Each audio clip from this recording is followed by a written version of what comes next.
మద్యం, గంజాయి, గుట్కా, సిగరెట్ సరదాగా మొదలై అలవాటుగా మారతాయి. ఒక్కసారి ఇలాంటి వాటికి అలవాటైతే ఆ వ్యసనం నుంచి బయటకు రావడం కష్టం. మత్తు పదార్థాలు హత్యలు, ఆత్మహత్యలకు కారణమవుతున్నాయి. భార్యాభర్తల మధ్య గొడవలు పెరిగి విడాకుల దాకా వెళ్లే సంఘటనలు ఉన్నాయి. వ్యసనాలకు బానిసైన వారిని తిరిగి మామూలు మనుషులుగా తీర్చిదిద్దవచ్చని నిరూపిస్తోంది ప్రకృతి de addiction and rehabilitation centre.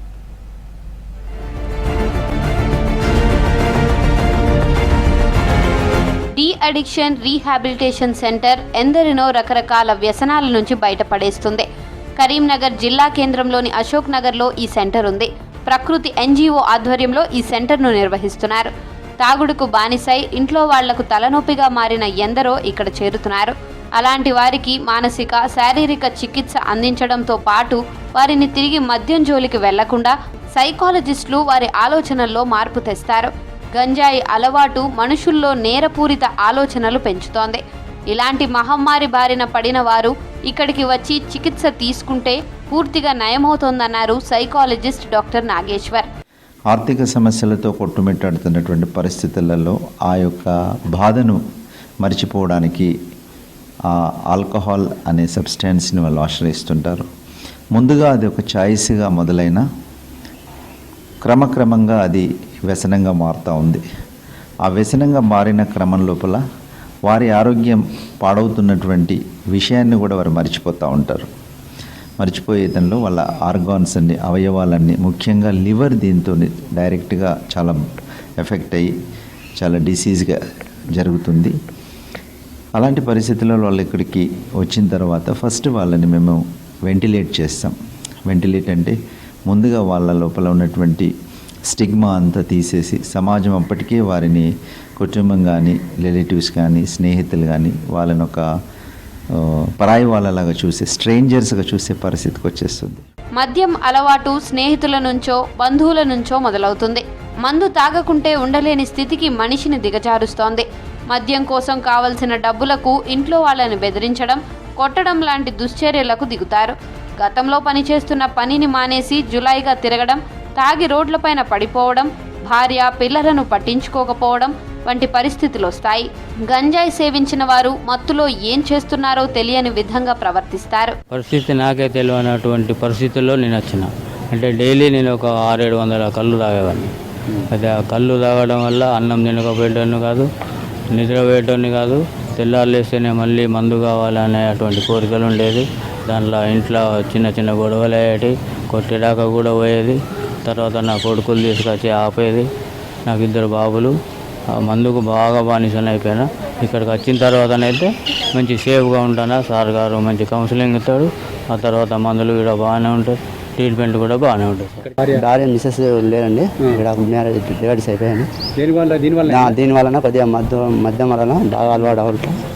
అదేంది మా అన్నయ్య వాళ్ళు తీసుకొచ్చి ఇక మారతలేడు అని చెప్పి ఇక్కడ జాయిన్ చేశారు. ఇక కొద్దిగా మంచిగా అనిపిస్తుంది, చాలా బాగుంది. మార్నింగ్ టిఫిన్ చాయ్ వస్తుంది, మధ్యాహ్నం లంచ్ వస్తుంది, సాయంత్రం ఫుడ్ అరేంజ్ మంచిగా చేస్తారు సార్ వాళ్ళు. యోగా మార్నింగ్ 5:30కి అందరిని లేపుస్తాం. అందరం రెడీ అయినాక అటు పోయేస్తారు. బయటికి పోయి వచ్చినాక అందరినీ కూర్చుండబెట్టి యోగా 6 నుంచి 7:30 వరకు 8 వరకు చేసి క్లోజ్ చేస్తాం. కొందరు దోస్తులు ఫోన్ చేస్తే అలవాటుకు బానిస అయినా. కరీంనగర్లో పలు ప్రైవేట్ డి అడిక్షన్ సెంటర్లు ఉన్నా అక్కడ చికిత్స తీసుకోవాలంటే పేద మధ్యతరగతి వారికి తలకు మించిన భారమవుతోంది. ప్రకృతి ఎన్జిఓ ఏర్పాటు చేసిన డి అడిక్షన్ సెంటర్ వరంగా మారింది. ఇక్కడ పూర్తి ఉచితంగా చికిత్స అందించడంతో పాటు పేషెంట్కి ఉచితంగా భోజనం అందిస్తున్నారు. ముఖ్యంగా గాంజా తీసుకున్నటువంటి వాళ్ళ లోపల వాళ్ళ యొక్క ప్రవర్తనలో అనూహ్యమైనటువంటి మార్పులు వస్తూ ఉంటాయి. ముఖ్యంగా బిహేవియరల్ డిజార్డర్స్ అంటుంటాం.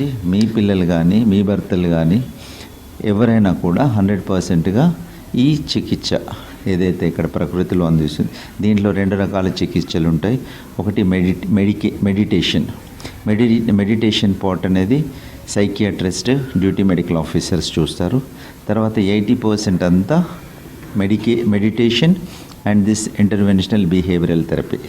సో దీంతో ఏంటంటే వాళ్ళ యొక్క అంతరంగాన్ని అర్థం చేసుకొని వాళ్ళు ఎక్కడ ల్యాప్స్ అయ్యారు, ఎందుకు ల్యాప్స్ అయ్యారు అనే విషయాన్ని కనుక్కోవడమే ఈ యొక్క ప్రోగ్రామ్. మద్యం, గంజాయి, డ్రగ్స్ వంటి మత్తు పదార్థాలకు బానిసలైన వారికి ఆ వ్యసనం నుంచి బయటపడేందుకు వైద్య సహాయం, కౌన్సిలింగ్ అందిస్తున్నట్లు సెంటర్ నిర్వాహకులు తెలిపారు. యోగా, ఆటల ద్వారా వారికి మళ్లీ జీవితం పట్ల కొత్త ఆశలు కల్పిస్తున్నారు. కుటుంబ సంబంధాలు, సామాజిక బాధ్యతలను పునరుద్ధరించడంపై దృష్టి సారించేలా శిక్షణ ఇస్తున్నారు. చాలా డెలికేట్ ఇష్యూస్ ఇవన్నీ. అంటే మన చేతులు వాళ్ళకి తీసుకొచ్చాక అద్దం పెడుతున్నారు. మనం ఎంత జాగ్రత్తగా, ఎంత పదిలంగా దాన్ని కాపాడితే ఆ అద్దం నిలుస్తుంది. సరే, అద్దం బ్రేక్ అయిందంటే మళ్ళీ అతకదు. కాబట్టి ఇక్కడ వీళ్ళ జీవితాలు కూడా అద్దంతో సమానం. వాళ్ళని ఎంత బాధ్యతతో వాళ్ళకి మేమున్నామనేటటువంటి ఒక రెసిలియన్స్ అంటాం దీన్ని, బిల్డింగ్ రెసిలియన్స్ అంటాం దీంట్లో. ఒక మనిషి ధైర్యంగా ఏ పని చేయాలన్నా కూడా మానసికమైనటువంటి స్థైర్యం చాలా అవసరం. సో వీళ్ళకు ఆ స్థైర్యాన్ని మేము ఎప్పటికప్పుడు ప్రతిరోజు ఒక ఇంజెక్ట్ చేస్తూ ఉన్నాం. ధైర్యాన్ని, భయాన్ని పోగొడుతూ ఉన్నాము. తర్వాత వాళ్ళకి ఏదైనా అనుమానాలు ఉంటే నివృత్తి చేస్తున్నాము. కరీంనగర్లోని ప్రకృతి డి అడిక్షన్ సెంటర్లో చేరి మళ్లీ కొత్త జీవితాలు ప్రారంభించిన వాళ్ళు ఎంతో మంది ఉన్నారు. విడిపోయిన భార్యాభర్తలు మళ్లీ కలిసి వారి పిల్లలను మంచిగా చూసుకునేవారు ఉన్నారు. చాలా మంది ఏమనుకుంటున్నారంటే ఇక్కడికి రాగానే ఏదో అందరికీ చెప్తారు అనే ఫీల్తో ఉన్నారు. కానీ మేము ఎవరిని రివీల్ చేయము. మాకు కొంచెం వీళ్ళ లేడీస్ని పెట్టుకోవడానికి కూడా కొంచెం గవర్నమెంట్ సపోర్ట్ చేస్తే మేము ఇంకా దీన్ని డెవలప్ చేసుకుంటాము. ఆల్కహాల్ ఎక్కువ, గుట్కా, సిగరెట్, గంజాయి అనేది చాలా తక్కువ సార్. ఎందుకంటే బయటికి రారు, వచ్చిన పోలీస్ వాళ్ళు అక్కడ మొబిలైట్ చేస్తున్నారు. ఏదో ఒక కేసు రేరు, కానీ మేము వాళ్ళని కూడా రివీల్ చేయం. వాళ్ళకి భయం, ఎందుకంటే బయటికి వస్తే మేమేదో మా మీద కేసులు అయితే మా లైఫ్లు స్పాయిల్ అవుతాయి అని అనుకుంటున్నారు. కానీ మేము అలా ఎవరిని రివీల్ చేయము. పేరెంట్స్ అనుకుంటారు అందులోకి వెళ్ళగానే ఒక కేసు లాగా అయిపోతుంది అని అనుకుంటున్నారు, కానీ మేము ఎవరిని రివీల్ చేయము, అసలు చెప్పము. కరీంనగర్లోని ప్రకృతి డి అడిక్షన్ సెంటర్ వ్యసనాలకు బానిసైన వారికి కొత్త జీవితాన్ని అందిస్తోంది.